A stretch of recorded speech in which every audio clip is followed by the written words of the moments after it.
when you take a look at this challenge that you have in front of you, what is your goal on Election Day? What are you hoping to accomplish? Well, I actually still believing that it's possible to win. I think the only way, though, that I win is to actually be in the remaining debates. We have filed suit to be in those debates.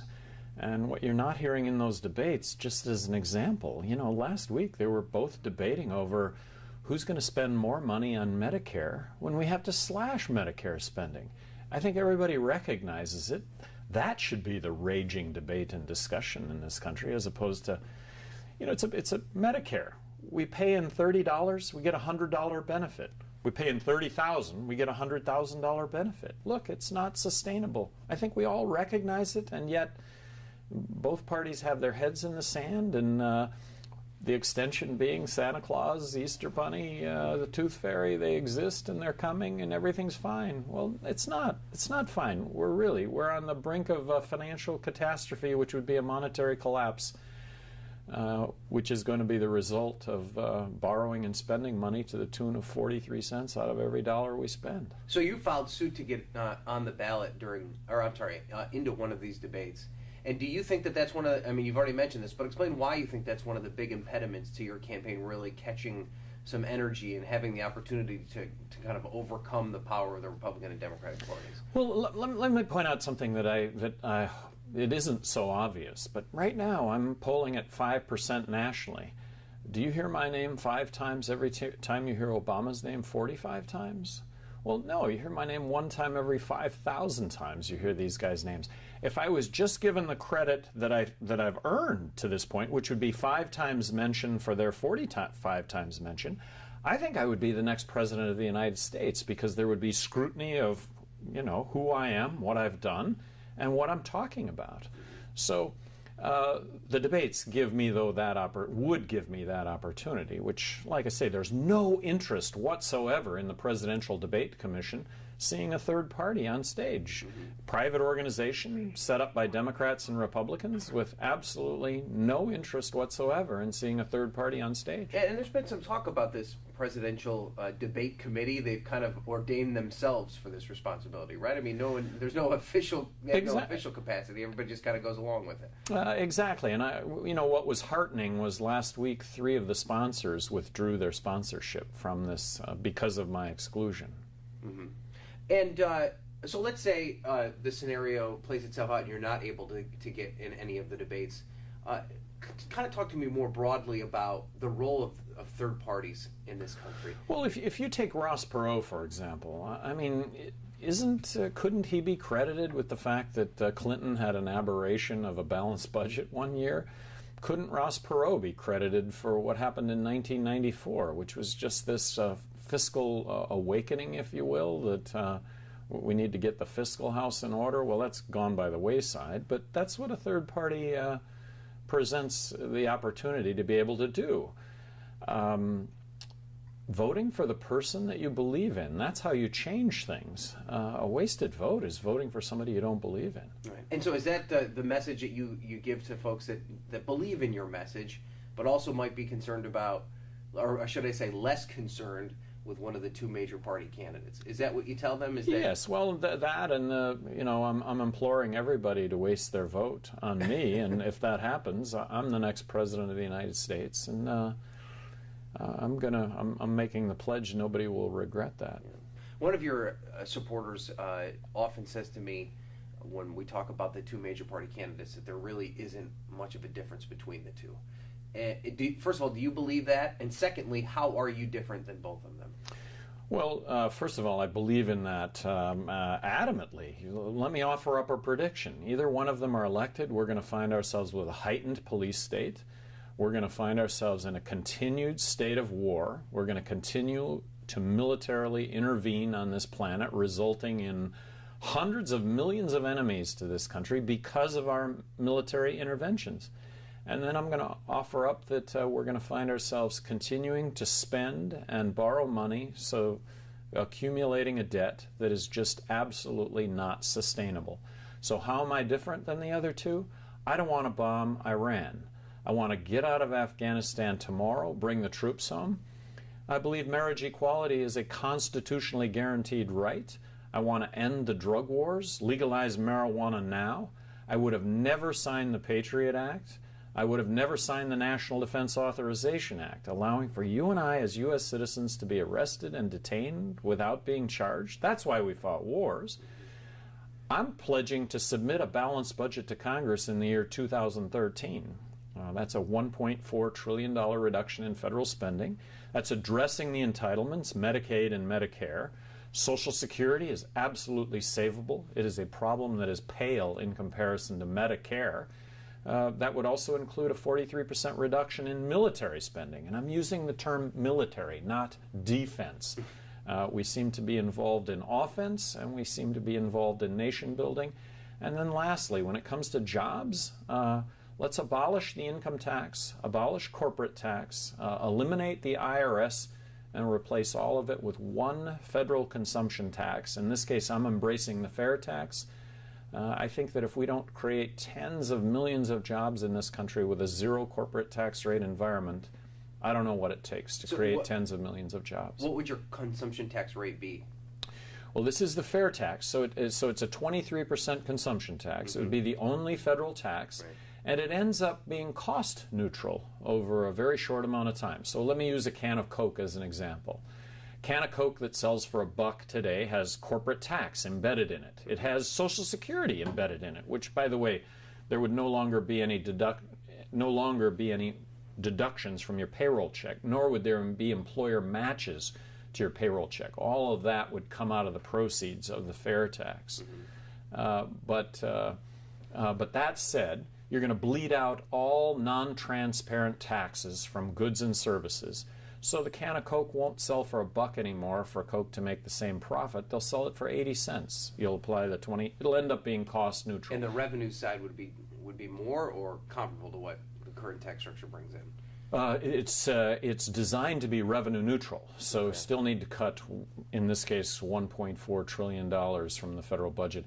Now, I think enacting the fair tax would be an explosion of growth in a very short amount of time. We use that explosion in growth to pay back the $16 trillion in debt, but I'm not even factoring that in. My balanced budget is based on cuts to federal government spending. Well, let's talk about cuts to federal spending, because one of the hottest debates in terms of the presidential race here in Virginia is sequestration and this fiscal cliff that everybody in Washington keeps talking about. Do you view it as a catastrophe looming, as both Republican and Democratic parties do, that if they can't come to some sort of agreement on the debt ceiling and sequestration goes into effect, that I mean, you've talked about serious cuts to the military. Sequestration is nibbling at the edges. It's not enough, is what you're saying. Well, not nearly enough. It's lip service, and if it were fully implemented, you know what? Tomorrow we still have the fiscal cliff looming, and the fiscal cliff that's looming is a monetary collapse. It's when the dollars that we have in our pocket don't buy a thing because of the accompanying inflation that goes along with borrowing and printing money, to the tune of 43 cents out of every dollar we spend. A monetary collapse. Russia experienced a monetary collapse at the end of the 80s. You know, the ruble went from being worth something one day to being worth nothing the next day. The shelves are bare because everybody figures out really quickly that money doesn't buy anything. And so until that happens, everybody goes out and spends everything that they can, emptying the shelves. Ugly, ugly scene, and that's what's looming. And so the cries of the impact that it could have in Virginia in terms of not only the military jobs directly related to the military, but then the subsidiary jobs to defense contractors. Do you think that's not necessarily the concern that some folks in the state have? Well, no, it's a concern that everybody has, but it's mutual sacrifice that we're all going to have to engage in. And I think deep down we recognize that it has to be mutual sacrifice on the part of all of us. But I'm going to argue that neither political party right now is talking about that mutual sacrifice, that they're pretending like there is nothing wrong. And there is. It's going to be the downfall of this country unless it gets addressed. And deep down, I think we all recognize it. We should be having a raging debate and discussion in this country on how we provide a safety net for health care for those over 65, but not maintaining Medicare. Medicare is unsustainable. This should be the debate. This should be the discussion. But both of them are arguing over who's going to spend more money in this area. And you don't believe any of the arguments that this kind of, I don't know if harsh is the right word, but this immediate and drastic cuts could backfire on you in terms of the economy, that if you rip out a lot of these social programs and government programs that people come to rely on, that could have a reverse impact on the economy, that could put us in worse straits? Well, temporarily, it may find ourselves in worse straits, but, righting the ship. I mean, if you were coming on board outside of the system and you wanted the job of CEO, President of the United States, and you looked at the balance sheet, the first thing that you would do to restructure the United States would be to balance revenues with expenditures. That would be the first thing that you would do, regardless of the consequence, because if you continue on the current path, there will no longer be a United States of America. So I don't want to downplay what is going to be some really tough times for this country, but back to the Santa Claus, Easter Bunny, Tooth Fairy analogy. Look, they're not coming. They don't even exist, actually. I'm very interested in your policy, but I'm also interested in your role in the race. Could there be a scenario where you could play spoiler in one of these states where things are tight? I mean, Virginia could be one, Ohio, maybe Florida. I hope so. I hope so. But what if that... I mean, do either of the candidates align with you closer? I mean, I know you tried to run as a Republican at one point, so you wouldn't feel bad or good about either side winning more than the other. Well, like I say, I see it Tweedledee, Tweedledum. Elect either one of them.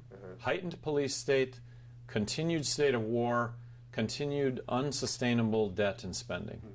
And so, when you look back on this entire process, I mean, there was leading into the 2012 election, maybe late 2010, 2011, there was momentum really behind a libertarian movement with Congressman Paul, and then you got into the race as well. Do you think that if perhaps the two of you had gotten together and marshaled your forces, you may have been more successful in coming to having some sort of real impact on the election at this point? I think the real impact still exists.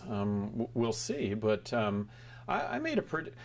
When I entered into the Republican primary, I really thought that it was going to be difficult to marginalize two people talking about the same thing on stage, myself and Ron Paul. I did not find myself marginalized. I found myself excluded, and very unfairly.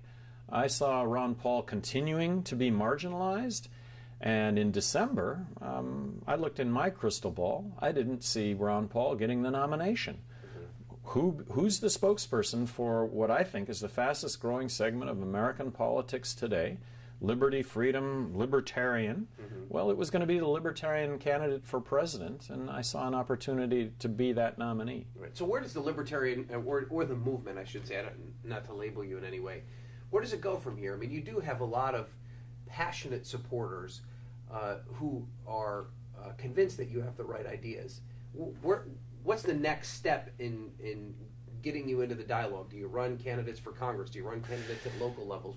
How do you get that engaged? Well, you hit that on the head. And right now, within the Libertarian Party, there are more quality candidates in the pipeline. This is according to libertarians that have been with the Libertarian Party from day one. And this is the 40th anniversary this year of the Libertarian Party.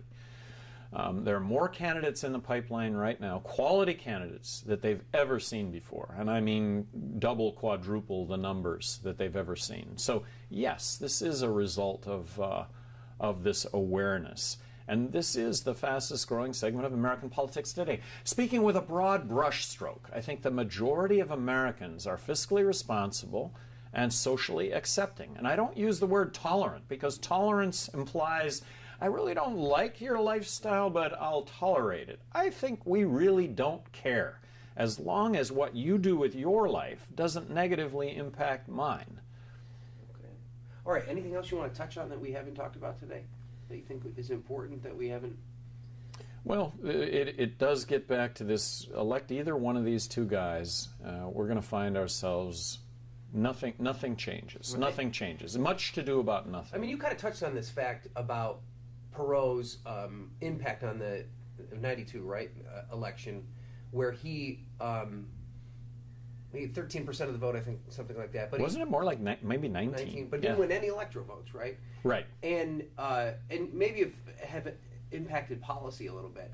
But where does the next step come where a third-party candidate could have a legitimate chance at winning electoral votes and maybe even winning the election outright, or having a force, having votes in Congress, having...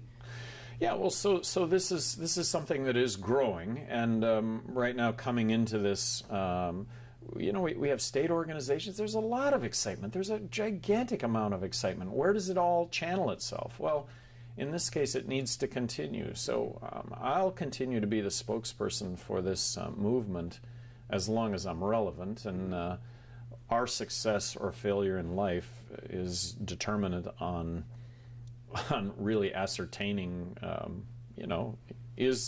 are you really relevant? Right. I mean, if you can't determine that for yourself, well, that's the difference between success or failure. Does it frustrate you, too, and to get back to this point about not getting into the debates, you were a governor of a state, a pretty largely populated state, and for some reason you were never taken seriously, even from the get-go. Do you think that is because, and I don't mean that, I mean you weren't taken seriously in terms of getting into the debates.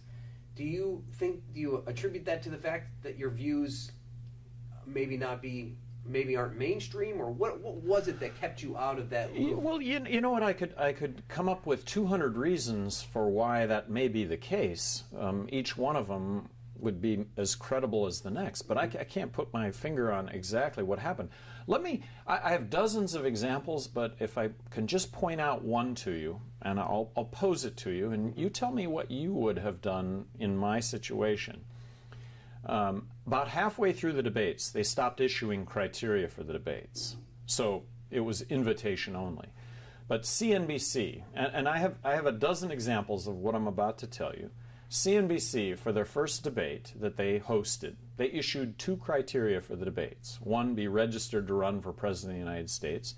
The other was 4% in any national poll over the prior year. Well, over the prior year, I was 4% in Gallup, and I was registered to run for President of the United States. CNBC would not return our phone calls as to why I was not given a seat on the debate stage, given the criteria that they published on their website. If you were me, I'm going to the Republican, I'm going to the RNC, I'm going to Reince Priebus, and I'm saying to Reince Priebus, I'm demanding he stand up for a former 2-term governor of New Mexico that is being excluded from a debate that is basically saying to Republicans, screw you all, we're going to determine who's on stage, not the Republican Party. Well, I should be given a chance to make that case. Reince Priebus just blew me off. Like he didn't even, like I was speaking alien. Mm-hmm.